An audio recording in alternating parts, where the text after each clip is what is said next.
Irmãs queridas, irmãos queridos, eu vos saúdo em nome de nosso Senhor Jesus.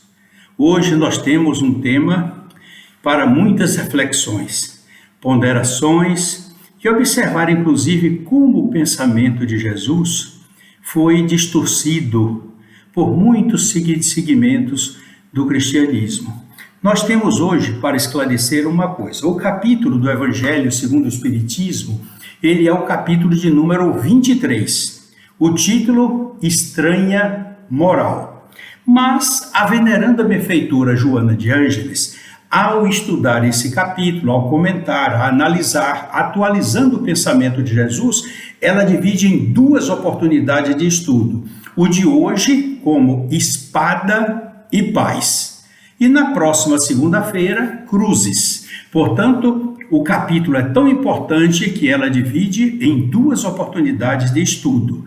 Portanto, nós vamos começar para podermos esclarecer todas as nuances dessa passagem, para que os irmãos e todos nós compreendamos o pensamento de Jesus e a atualização do pensamento, como a veneranda benfeitora Joana de Ângeles realizou, o pensamento de Allan Kardec também, nos itens que serão abordados. Vamos começar então o Evangelho segundo o Espiritismo, no capítulo 23, item 9, que é uma passagem de Mateus, no capítulo 10, versículos 34 a 36.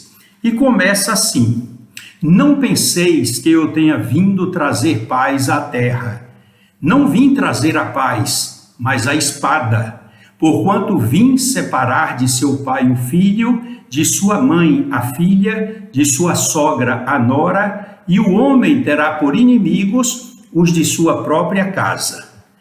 Parece até um paradoxo isso aqui, mas vamos examinar o capítulo 23, o item 16, quando o nosso venerando codificador Allan Kardec, ele escreve esclarecendo. E vocês vão ver daqui a pouco como o pensamento de Jesus se refletia que quando viesse o Consolador, iria fazer os esclarecimentos detalhados do pensamento dele, que muitos seriam distorcidos. Ele já havia declarado isto antes.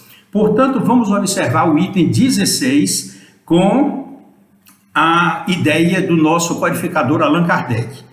E ele escreve: quando Jesus declara, abre aspas, não creiais que eu tenha vindo trazer a paz, mas sim a divisão, seu pensamento era este, dois pontos, abre aspas, não creiais que a minha doutrina se estabeleça pacificamente.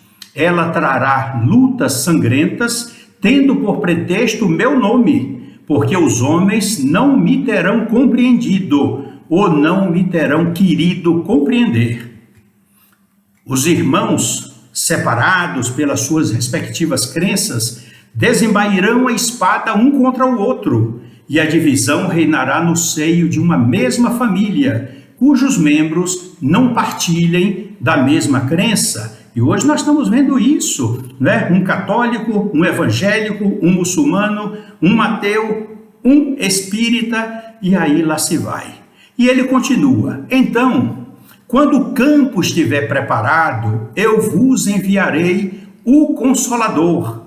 Aí já é o pensamento do Cristo. Então, quando o campo estiver preparado, eu vos enviarei o Consolador, o Espírito de verdade, que virá restabelecer todas as coisas, isto é, dando a conhecer o sentido verdadeiro das minhas palavras. Vocês viram como ficou bem claro aí? Vamos agora ao item 18, do mesmo capítulo 23. Allan Kardec escreve: essas palavras de Jesus devem, pois, entender-se com referência às cóleras que a sua doutrina provocaria, e não como decorrentes de um desígnio premeditado de sua parte, da parte de Jesus, de semear a desordem e a confusão. O mal viria dos homens e não de Jesus. Aí nós já vamos atendendo, já temos luz aí. Vamos ver agora uma pesquisa que nós realizamos nas próprias Escrituras Sagradas. Vamos começar. A declaração, abre aspas, não vim trazer a paz, mas a espada, é um dito paradoxal. Por toda a Escritura, nós encontramos o anúncio de que Jesus é o portador da paz. Vamos ver, João, capítulo 16, versículo 33. Disse-vos estas coisas para que em mim tenhas paz. No mundo tereis aflições, mas tende bom ânimo, eu venci o mundo. Ele era o portador da paz. Vamos encontrar ainda em João, no capítulo 20, versículo 19. Chegada a tarde daquele dia, o primeiro da semana, e estando fechadas as portas do lugar onde estavam os discípulos, com medo dos judeus, pôs-se Jesus no meio deles e lhes disse, paz esteja convosco. É o símbolo, é o príncipe da paz. Vamos agora a epístola de Paulo aos Romanos, capítulo 14, versículo 17. Pois o reino de Deus não é comida nem bebida, mas justiça, paz e alegria no Espírito Santo. Vamos outra de Paulo, na sua epístola aos Efésios, capítulo 2, versículo 14. Pois ele, Jesus, é a nossa paz. Está bem claro. Vamos então outra. Paulo de Tarso, a epístola aos Colossenses, capítulo 1, versículo 20. E que, havendo por ele, Jesus, feito a paz pelo sangue da sua cruz. Outro reforço do apóstolo dos gentios. Mas vamos agora ao Velho Testamento. O profeta Isaías, no seu livro, capítulo 9, versículo 6, o profeta Isaías identifica Cristo como sendo o príncipe da paz, aquele que viria para Israel. Mas vamos então agora colocar em Mateus, no capítulo 5, versículo 9, é o evangelista Mateus, que conviveu com Jesus, quando ele escreve, o próprio Jesus declara que são bem-aventurados os pacificadores, porque eles serão chamados filhos de Deus.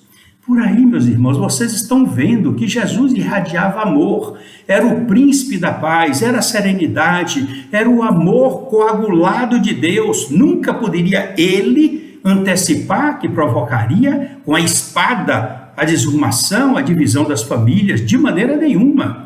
E vocês vão compreender agora por quê que as pessoas que seguiram Jesus deturparam o pensamento dele, que ele falava sempre por parábolas, metáforas, símbolos. Ele usava a linguagem da semiótica, a linguagem dos símbolos. Ele falou com a referência da sua doutrina sendo propagada, desvirtuada e usada o nome dele indevidamente. Daqui a pouco nós vamos falar das cruzadas e por cima da Inquisição. Mas vamos aqui no Evangelho, Jesus, o Evangelho à luz da psicologia profunda, capítulo Espada e Paz, página 190. Vamos ouvir a veneranda benfeitora Joana de Ângeles, quando ela diz aqui, a doutrina de Jesus, feita de amor, contrapunha-se a todos os valores estabelecidos, nos quais a supremacia do orgulho e da hediondez de conduta delineava as regras a que todos se deveriam submeter, sem qualquer discussão, nem diálogo. Jesus chegou no momento decisivo para auxiliar e facilitar a grande transição do estado de barbárie para a civilização. Era natural, portanto, que todo aquele que se vinculasse ao estratagema de amor de Jesus logo se definisse em relação às condutas mundanas, rompesse com a acomodação e mesmo se tornasse vítima da espada sanguinária do ódio adverso daqueles que não comungavam com essa mudança, nem queriam seguir Jesus. A espada, continua venerando a benfeitora Joana de Ângeles, repare como esse parágrafo é lindo. A espada referida por Jesus não seria utilizada pelos adeptos da sua doutrina, os cristãos, os seguidores dele, mas por aqueles que se lhe oporiam, os oponentes da doutrina dele, separando-os de tudo quanto amassem, de todos os laços e raízes emocionais inclusive os laços da afetividade. Por muito tempo, alguns dos discípulos, aí ela também ressalta, alguns dos discípulos, desacisados e violentos, atormentados pelas compulsões obsessivas, empunharam espadas através de diferentes épocas para impor o pensamento de Jesus. E um desses fatos que mais enegreceram as páginas da história da humanidade foram as cruzadas, quando em nome de Jesus todos aqueles empunhavam as suas espadas para tentar libertar o local onde Jesus foi crucificado, onde Jesus nasceu, enfim, destruir os árabes, os muçulmanos, obtendo, através do poder, recursos de prata, ouro, requisitando tudo isso a pretexto de libertar o lugar de que Jesus esteve presente na Galileia. O motivo era disfarçado, não para querer aquilo, mas para poder se apropriar dos grandes valores, dos metais, das riquezas de que eles dispunham. E a desculpa era que iam apenas para proteger a cidade onde Jesus nasceu, o local onde ele foi sepultado, aquela conversa justamente para enganar as páginas da história, mas que hoje nós temos muito isso esclarecido. E vem coisa pior na história: a Santa Inquisição, em que foi estabelecida como um meio arbitrário, hediondo, para perseguir especialmente os judeus, com o objetivo de fazê-los mudar de religiosidade, deixar o judaísmo para o cristianismo, e quando não acontecia eram chamados de hereges e eram, prejudicados. Me dá até um sentimento assim de constrangimento, porque quando eu estive na Itália, que meu filho e sua esposa Mariana me levaram para conhecer o Museu da Tortura, quando eu meti os pés, um torpor enorme me envolveu, eu fiquei tonto, não consegui penetrar naquele ambiente. Os equipamentos de tortura eram horrendos e tudo aquilo foi feito em nome de Jesus, o que era impossível acreditar naquilo que estava. Mas a história registra, foi em 1231 que o Papa Gregório IX autorizou a instalação dos tribunais da Santa Inquisição. As críticas, as acusações, a intolerância religiosa, o confisco dos bens, a morte na fogueira, principalmente daqueles que eram considerados médios e daqueles que não queriam abrir da mão da sua religião, que era o judaísmo, era um desrespeito que Jesus nunca pregou isso, mas usaram do nome dele para distorcer as ideias e se enriquecerem com o confisco dos bens. E posteriormente, reparem que o Tribunal da Santa Inquisição era todo realizado em latim. Os judeus não entendiam latim, não tinha advogado de defesa e todos eles eram condenados. Mas muitos eram ferrentes de fé sólida para os ditos de Moisés, do Antigo Testamento, todos eles contidos na Torá. E às vezes não queriam renunciar, eram decretados heréticos e a resistência era muito grande. Claro, eles eram fiéis à sua doutrina, à sua religião.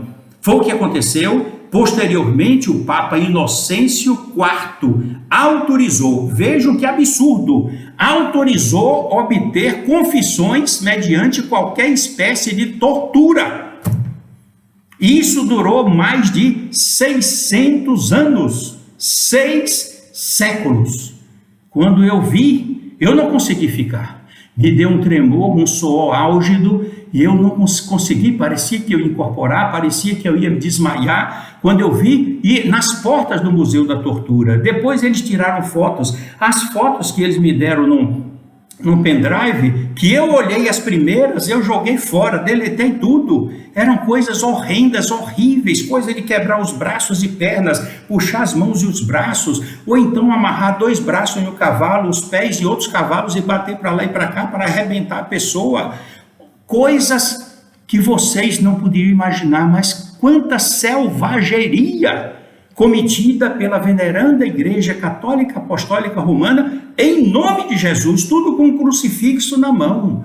Coisas que realmente desagravam qualquer um, desagravam e marcam a história com uma página terrível, quando Jesus foi o príncipe da paz. Era o amor coagulado de Deus, pregava o amor de misericórdia, como diz a veneranda benfeitora Joana de Ângeles, pregava o perdão das ofensas, o perdão aos inimigos. Ah, meus irmãos, quanta dor Jesus deve ter sofrido no plano espiritual.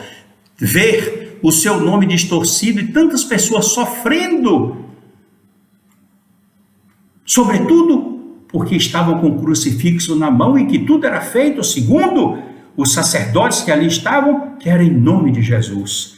Vamos a ver aqui no Evangelho segundo o Espiritismo, no capítulo 23, item 18, quando Allan Kardec escreve, para nós fecharmos, repetir bem o assunto: as palavras de Jesus devem ser entendidas com referência às cóleras que a sua doutrina provocaria, aos conflitos momentâneos que ia dar causa, às lutas que teria de se sustentar antes de se firmar, e não como decorrentes de um desígnio premeditado de sua parte de semear a desordem e a confusão. O mal viria dos homens e não de Jesus.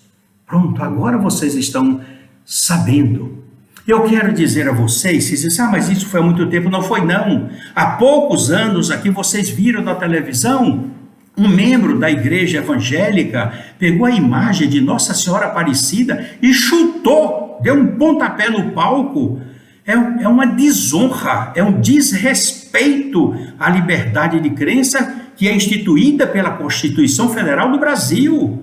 Então isso é muito degradante. Vocês veem aí quantos terreiros de candomblé são invadidos, depredados, não respeitam aquelas manifestações de origem africana. É preciso, falta esse respeito, essa compreensão. É muito triste observar isso ainda. Famílias que o que Jesus previu que ia acontecer, está acontecendo agora. Famílias que têm evangélicos e famílias que têm parentes católicos ou espíritas, que às vezes se separam, o espírita tolera, perdoa, mas sofre a consequência das perseguições, dos dichotes, de toda espécie de censura, o que constrange realmente. Mas é bom porque os casos que eu sei, todos os espíritas, na hora, mentalizam Jesus e perdoam, mostram a outra face, a face que adquiriu com a evolução espiritual e o conhecimento espírita, para que possa mostrar e compreender que eles são doentes, porque não estão ainda compreendendo verdadeiramente aquele amor de misericórdia de que Jesus se fez portador, iluminado, difusor em nosso planeta. Eu vou contar aqui para vocês um caso que aconteceu lá no Grupo Espírita Casa de Guará, num período em que nós estávamos mudando os bancos, que estavam velhos, às vezes um pouco balançando, e nós vimos na internet uma indústria de madeira lá de bancos de igreja, lá no Paraná, e eu fiquei entusiasmado, cada banco lindo, de madeira maciça, robustos, para que pudéssemos colocar lá. E eu então fiz um pedindo que fornecesse um orçamento, porque nós teríamos condições de arranjar donativos, doações específicas e comprar todo o pedido à vista. Eles nos responderam por uma frase de e-mail: não fazemos e jamais faremos negociações com casas ou entidades espíritas. Eu fiquei frustrado, disse, meu Deus, Jesus estava certo de que ia acontecer. O ódio, uma pessoa deixa de vender, deixa de arrecadar dinheiro para pagar os seus empregados, para pagar os impostos, para crescer, com preconceito contra entidades espíritas.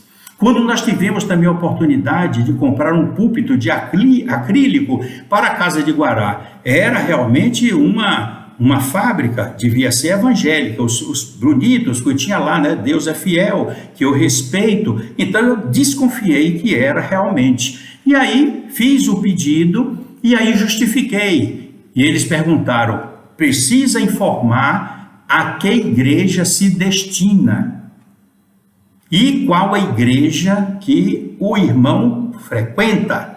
Eu aí mandei dizer uma verdade que me perseguia. Eu dizia, já estou com 75 anos de idade, sofro de cardiopatia grave tenho problemas pulmonares, faço tratamento, estou impossibilitado de dirigir veículos automotores e na maior parte do tempo eu fico aqui em casa. Então eu gostaria de oferecer este púlpito de acrílico para uma instituição que merece muito o meu carinho, merece muito o meu amor e o meu respeito. Eu quero dar para eles. Não entrei mais em nada. Eles aí faturaram, eu comprei e o púlpito está hoje na casa de Guará. Portanto, vocês vejam como as coisas acontecem. Mas vamos conduzindo. O espírita tem de ter amor como Jesus fez, perdoar até os inimigos. E isso é o que nós fazemos. Mas nós vamos trazer para vocês agora uma parte, um pensamento de Manuel Filomeno de Miranda, na página 312 do livro No Rumo do Mundo de Regeneração. Repare como é atualizado quanto a essas direções daquilo que Jesus falou. Paz, espada de visão. Quando Manuel Filomeno de Miranda ele escreve: indispensável, portanto, que os adeptos fiéis do Espiritismo não se permitam a perda de tempo útil com frivolidades ou disputas egóicas, muito comuns nos comportamentos, especialmente quando se formam grupos da mais variada natureza.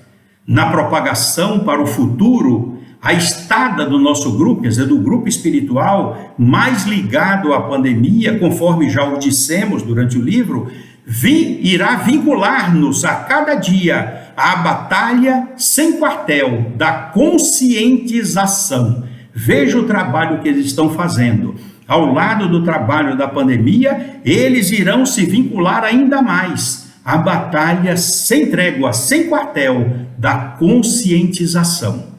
Vocês vejam como às vezes o mundo está assim. Tem uma história que no mês de dezembro, na última reunião da loja maçônica Areópago Itabunense, aqui em Itabuna, eu, como estou na função de orador, cargo que eu já ocupei uma vez, estou ocupando novamente agora, eu concluí a minha mensagem no final da reunião contando uma história interessante.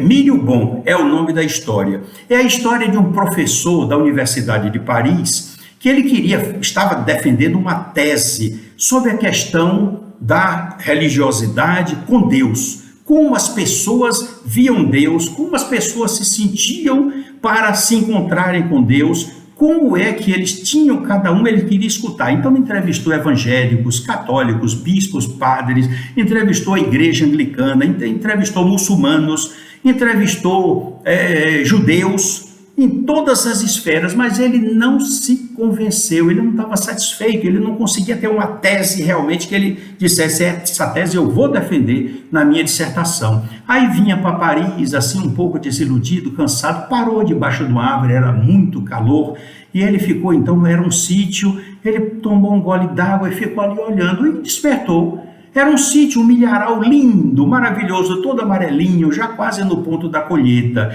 E um homem dedicado, sob o sol ali, capinando, limpando o terreno, ajeitando tudo. E ele disse: é esse homem com a terra que eu vou conversar com ele.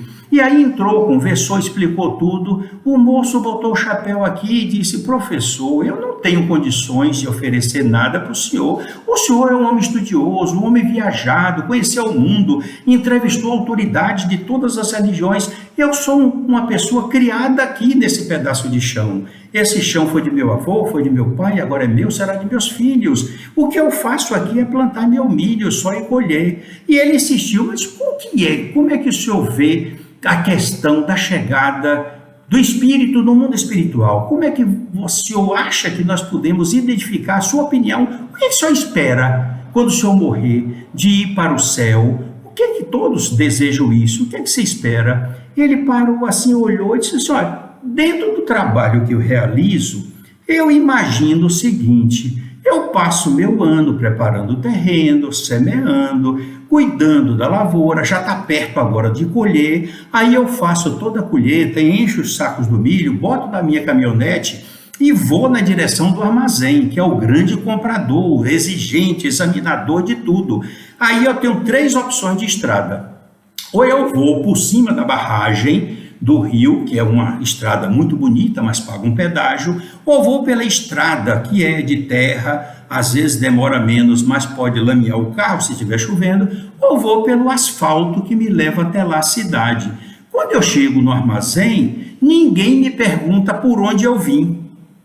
Ninguém me pergunta, por exemplo, se eu estiver no céu, por qual religião eu andei, que eu frequentei. Pergunta só se o milho é bom.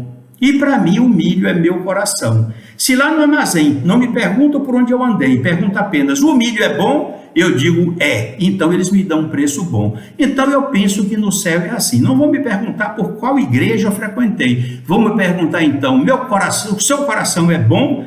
Aí eu não posso mentir, professor. Eu tenho de dizer que é mais ou menos, e é por isso que eu estou trabalhando, para não ofender ninguém, seguir as orientações de Jesus, perdoar sempre, amar mais e não fazer mal a ninguém. O professor saiu radiante, porque naquele homem simples, vivendo da terra com a natureza, soube entender Deus com muito mais profundidade do que as grandes religiões que o mundo apresenta. E nós vamos, para encerrarmos as nossas reflexões deste culto do Evangelho, nós vamos tomar as luminosas palavras da veneranda benfeitora Joana de Ângeles, no último parágrafo do prefácio do livro Vidas Vazias. É lindo quando ela diz assim, de tanto ler, eu já memorizei. Ela diz assim, rogo ao Mestre Jesus, que nos conceda a sua paz nestes dias de tribulações e provas, a fim de vencermos a inferioridade espiritual e moral, para que possamos conquistar a vitória libertadora, a paz plena. É assim que nós todos devemos fazer, meus queridos irmãos.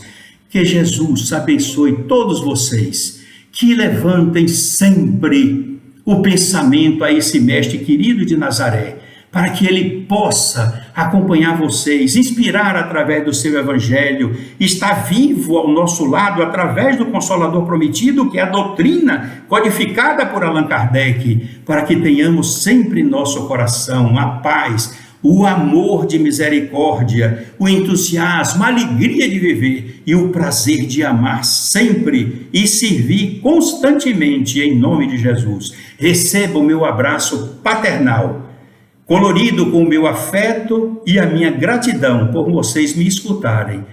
E, em nome de Jesus, eu lembro agora do Dr. Flávio, quando ele diz, querendo Deus, de hoje a 8 estaremos juntos novamente, em nome de nosso Senhor Jesus. Muita paz, muita luz em suas vidas, muita luz em seus corações, nos seus lares e nos seus familiares. Deus os abençoe, meus queridos irmãos. Que assim seja.